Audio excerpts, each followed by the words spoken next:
I wasn't chosen. Kevin Durant. Sacrifice it all because we gotta win. Say I couldn't do it, watch me do it again. Okay, yeah.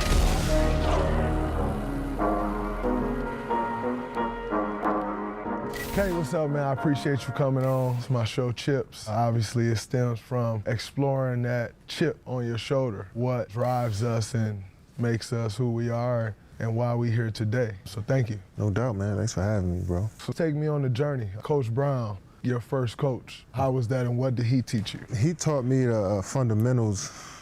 I mean, it felt like fundamentals of the game, but it was like truly fundamentals of life. What it's gonna take for me to survive as a human being, a maturing human being. He put this game in front of me, told me the fundamentals of it, the balance of the game, the history of it. I just started to understand that for one, but also started to see life a little bit clearer too. It was one of those special times in my life that I always revert back to, you know. You hear the cliche saying of everything you do at game speed. To me, that is the most cliche statement in the world. Yeah. Except for when it comes to you, you actually do every rep game speed. Does that come from him or does that come from somewhere else? Yeah, he built the foundation, and the cliche stuff, I mean, I am cliche. I'm simple, I'm efficient, I'm to the point. That's what my game is, and a lot of the best stuff to me is cliche. So I just tried to approach every workout like a game, every game like a workout. And then you go to high school, and you went to several different high schools. Yeah. How did you feel about that then? And looking back on that, how do you feel about it now? So back then, I didn't know it was any different. I was listening to my Coach Brown, my mom, my pops. Like, this was where the best competition was, so I would switch schools every year to move up a level. People have tried to make that connection of you being at several different high schools to now you being on 3 different teams. What do you say to that or those people? Yeah, I mean, I feel as though at each spot, even in high school, my game was growing so fast, I need to be in a different environment to see how farther I can go. And why Texas? In my opinion, Texas is a football school. Yeah, it is. It is. It's a football state, but underneath all of that is some incredible athletes on the basketball side. It was just a perfect situation, and then being in Austin, it was like, you know, the city itself, you know, it wasn't a normal college town. It was like being in a major city, so it was perfect for me. I know growing up in Saginaw, for me, being the tallest kid, everybody always wanted me to play center. Mm-hmm. And I was fortunate enough to have my uncle who just taught me how to dribble and taught me guard skills, mm-hmm. but I still always end up throwing at the center, whereas you're 7 feet. You'll never admit it, but you're 7 feet. You never played the 4 in your life till you came to Golden State, really. And I played a little bit in college because I couldn't dribble that well, but I was still on the perimeter most of the time. And when we went small, that's when you would play the 4. Whose idea was it, like, to never just stick you on the block because you were always taller than everybody? Coach Brown and Coach Chucky, like, they would see me every day just running up and down the court, like no ball in my hand, just running around with kids. And they seen my agility outside, running, playing football and stuff, so they seen that I wasn't just a stiff. So you calling me a stiff, all right, back. I mean, no, you ain't no stiff, dog. And you're not even big, bro. You're like 6'6", like, and you play bigger than what you really are. But most guys that's tall and skinny, they can't really move at the same time. And, you know, I always wanted to be a point guard and shooting guard. I was just growing so fast. So some coaches did just stick me underneath the basket, but if I get a rebound, I go coast to coast. You know what I'm saying? Mm-hmm. If I shoot a jump shot here and there. So I was showing flashes, but it wasn't like this. You know what I'm saying? Yeah. I developed this over time. I remember reading a statement where you said, I'm tired of being number 2. I was the number 2 pick. I was the number 2 player in the country. Where was that coming from? Like, and why did you feel that? Like, yeah, because we had just lost in the finals, and I felt like we was right there every game. And people was like, man, good job, man.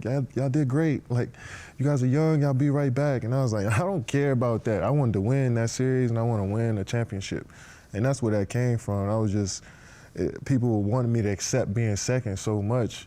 That was never my mentality ever, always to win the game. And, you know, I appreciated people, like, respecting my game, but I was like, I wanted more for myself. And at that point, that's how I was feeling. First 9 years in OKC, and then you decide that you leave in OKC.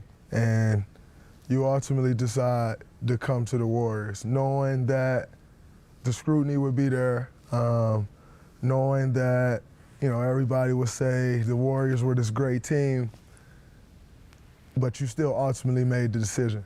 Why was that? Was that driven by, I don't give a fuck what y'all think, this is good for me? Or was that just, you know, was it strictly just a basketball decision? It was a basketball decision, but I knocked down the not giving a fuck ladder with that too. You know what I'm saying? It kind of knocked down two birds with one stone with that. But it was mainly, I felt like I was the absolute perfect fit with what you guys were doing on both ends of the ball. And I knew my game had reached a point where I needed to really see what that looked like. And I thought that was just a no-brainer. I would do that shit a million times. And, you know, again, I didn't second guess at all. And I knew that's what I wanted to do when I was going into these meetings. But I really just had to confirm, go through the process. But like, I knew from watching the games, just looking at interviews, just seeing everything that y'all about, it's like that's the way I wanted to play, and that's the way I need to go to, you know, continue to keep getting better as a player. So once I tunnel vision on that, I knew everything would come afterwards, and it was just me going through that experience and see how I was going to deal with it. And shit, it went perfect. You then do 3 years there, 2 championships, would have been 3 had you not got hurt. Easily. But in my opinion, after year 2, you were over it. You were done with it, and you were on to the next thing. But we had the opportunity to three-peat. And in my mind, what brought you back to Golden State for year 3 was just the opportunity to three-peat, but it didn't feel right for you no more. Am I right, wrong? That's interesting because a lot of people, that's just a talk around me the last few years, and I get what people are saying because before I got to Golden State, I was just happy-go-lucky, like just bright-eyed to the experience, not knowing what was ahead. By the first year, I knew exactly what we needed to do in order for us to win. Every night, I knew what my role was to the T. Teams before, I didn't quite know what my role was every night. Did I have to be the scorer? Did I have to be the facilitator? Did I have to get other guys involved? Did I have to make threes? I knew exactly what my role was, and I locked on it with so much focus and determination to not fuck around every day. And you've seen it. From workouts to practices, shoot-arounds, film, I was super locked in, and it made people on the outside look at me like, hold on, is he enjoying this? When I dive into something like that, with that level of focus, I don't want to be anywhere else in life. That's the most enjoyable experience I ever had after that first one. If that was the case, I wouldn't have played 78 games that year. I would have just waited to the end of the season and tried to play in the playoffs. I played every game. I went hard every day. I cared about every matchup, no matter who was on the floor. Just my look and feel is like energetic or opening as it was before. And I like that. I like that I was closed off and focused on my work. I just maybe should have communicated that with more people who were interested in knowing what I was going through, but I had the most fun locking in and completing the task. You know what I'm saying? Because I knew we was going to win every night. And it's rare to get to that point as an NBA player, knowing you're going to win every night. So I just try to focus in and stay in the moment more than anything. And for my own personal sanity, because I've been getting my ass kicked ever since you left. So just for my own personal sanity, how much did our argument against the Clippers drive you to ultimately lead the Warriors? It wasn't the argument, it was the way that everybody, Steve Kerr act like it didn't happen, Bob Myers and tried to just discipline you and think that that would put the mask over everything. I really felt like that was such a big situation for us as a group. The first time we went through something like that, we had to get that shit all out. I remember watching The Last Dance, and when Scottie didn't go into the game, the whole team in the locker room said, Scottie, that was fucked up that you did that. We needed that. We just needed to throw all of that shit out on the table and say, yo, Dre, K, like, that was fucked up that we even had to go through that. Let's just wipe our hands with that and go finish the task. I don't think we did that, and we tried to dance around it. I just didn't like how all of that, just the vibe between all of that, it just made shit weird to me. And I'd rather us be who we say we are, family first. Communication is key. Like, we didn't show that, and that's what rubbed me the wrong way more than anything. When we landed back from LA, I sat Hazel was sitting in the car for an hour and 45 minutes. They pulled me in that room at Signature for an hour and 45 minutes, and they tried to tell me, you need to apologize. And I told them, I'll talk to Kay, but y'all aren't going to tell me what I need to say. And, you know, they went on for an hour and 45 minutes saying a bunch of bullshit. And ultimately, they realized, all right, we're not getting through to him. We're going to try again in the morning. And so we met the next morning, and they said, all right, you slept on it. You ready to apologize? And I told them right then and there, I said, y'all about to fuck this up. I said, the only person that can make this right is me and Kay. And there's nothing that y'all can do, and y'all are going to fuck this up. And in my opinion, they fucked it up. I think so too. And they told me right then and there, like, we're going to suspend you for this game. I laughed in their face, literally laughed in their face. And Bob said to me, he said, wow, that was not the reaction I was looking for or expecting. And I said, well, either I'm gonna laugh in your face or I'm gonna cuss you the fuck out. So you pick, I'm gonna choose laugh. So I think what you're doing is funny, and so I'm gonna laugh. And so it's interesting to hear you say essentially the same thing that I told them that day. But, you know, and moving past that, kind of along those same lines, you've now played with Russ, who I think has an incredible chip on his shoulder that sometimes goes too far. Myself, who has a chip on my shoulder that sometimes goes too far. Kyrie, who has a chip on his shoulder that sometimes goes too far. And James, who has a chip on his shoulder that probably sometimes goes too far. And playing with all the guys that you play with, that you could say, he probably go way too far. We all go too far, bro, and we all got major chips on our shoulders. There's a million of us. Imagine a million people trying to run into this door right now.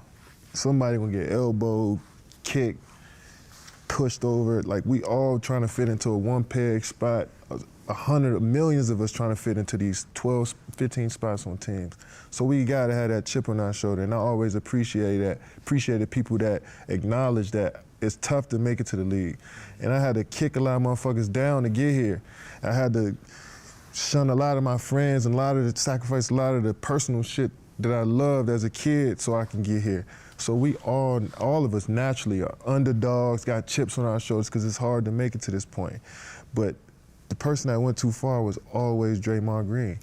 I mean, to the point where I felt like you were trying to establish that you're not playing around. Like, you're not gonna walk over me, even though I was a second-round pick and I'm undersized and I'm not as skilled as y'all want me to be, or I don't play the way y'all traditionally like for people my size to play. I felt that same way about Russell Westbrook because of his story. I felt that same way about James Harden because I know his story from, like, when these dudes was kids, what they had to go through as everyday people, not just on the court. It's hard to make it through life every day. You know what I'm saying? Where some of these people come from. You know, so I started understanding that about people. I'm realizing, like, now I see why they show their ego, they show the pride that they have, they show the chip that they have on their shoulder, because it's hard as shit to make it every day. You know what I'm saying? But you pushed it to the limit where it's like, it's cool for me to be who I am and be and not apologize for it all the time. Because, you know what I mean, you ain't mean no harm to anybody, but shit that you want it done, you want it done. And we all respected that. And we all kind of looked up to that as guys that come into the league and want to fit into the system so bad. You know what I'm saying? Like, wanting to be a part of this whole thing. Then you realize you see dudes who just going by their own little pace, and it's like, oh, that's more so of my rhythm. You know what I'm saying? So a lot of the guys that I play with, from Russ to James to Kai to Steph to Clay, they all kind of move to the beat of their own drum. That encourages a lot of people to do the same shit, not just basketball players, but people in general who just watch us. Dealing with everybody every single day, I started thinking like that, and I started seeing the beauty in all of this shit. To watch you early on in your career, like you said, you was the happy one. You was the kid that carried the backpack. Nike started a backpack line because you always, and you, to this day, you still carry a backpack all the time. And so there's this common misconception that you're not the kid that carries the backpack anymore. I still think you're the kid that loves basketball and carry a backpack. But over the course of the years, your answers to the media, how you deal with the media has changed. Why is that? Is that just who you grew into? Is that because of the way they act with certain shit? Where did that? I felt like the media knew more than me.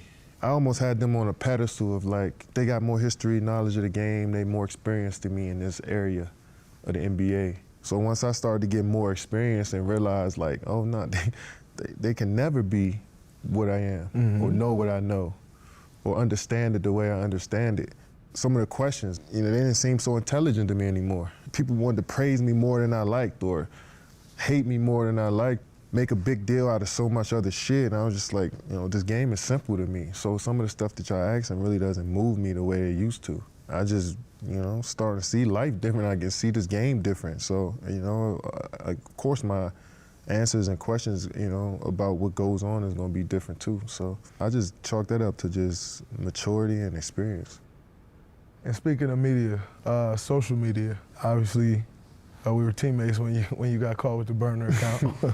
One thing that I love about the burner account is everything that you said on the burner account, you just started to say on Kevin Durant's account. Yeah. A lot of people don't like it, as most people voice. They don't like how you respond to some fans or how you respond to this, how you are always tweeting. What do you make of people's reaction to you responding to fans? And if you think something, you send it. Yeah.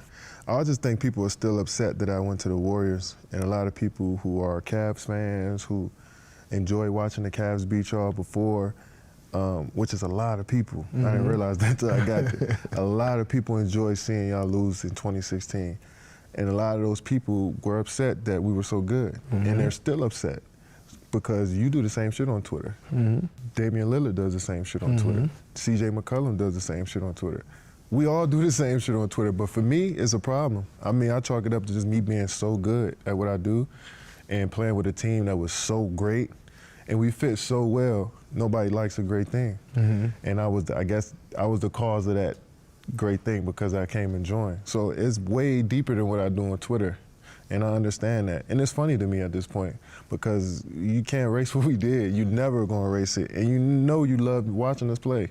You know what I'm saying? So I think it's the best era of basketball ever, in my opinion. But that's really what it is. So many people still upset with me that I chose to play basketball for the Golden State Warriors, which is sad at this point because it's almost a decade later since I made that decision, you know what I'm saying? That's never gonna stop me from engaging with fans because at the end of the day, I'm only talking about basketball. I'm not diving into politics. I'm not telling you how you should live.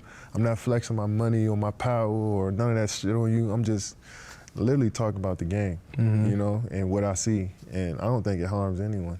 I would love to see D-Book win a championship. But in my opinion, the finals does not compare to Warriors, Cavs, Warriors. Nah. Even Warriors, Raptors. Do you have any regrets about that, knowing that we probably would have won 5 more championships? Nah, I don't have any regrets at all. I felt like we did exactly what we were supposed to do. And I wish we would have three-peated because that's rare. And we were like right there. But I don't have any regrets at all because I feel like if we just stay healthy with the Nets, we had a great chance of finishing too. So, no, I mean, being hurt for that year really changed my perspective on everything that I was doing and everything that I did before.